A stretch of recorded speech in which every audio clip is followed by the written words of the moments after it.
Point काहीच नाही. आम्ही नाही व्हिडिओ कर या दोघांचा कर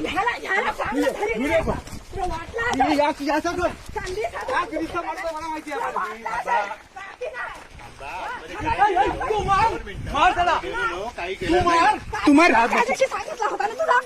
आतमध्ये साखरकडे होता तेव्हा पण आतमध्ये येऊ नको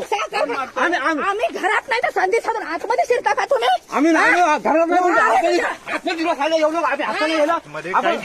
चांगलं बोललो काहीच केलं नाही काहीच केलं नाही मी तुला माहिती नाही अरे त्याची का बनवलं एवढी जागा आमची गेली तरी हे नाही 12 कोटी बाळेसमोर जागा किती काढली नाही भांडण नाही मी पद्धती सांगितलं आम्ही नसताना केलं आम्ही असताना केलं असत ना तुमची आम्ही लाकडाला गेला असताना तुम्ही केलं बोललो याला माहिती नाही साखरपुडा नंतर बसू जाईल तुला तू काय स्वतःला समजला तू स्वतःला सांगितलं मी आलो होतो फोन केला तुम्हाला मी काय सांगणार नंतर बसू गेले होते कोण तू आतमध्ये गेला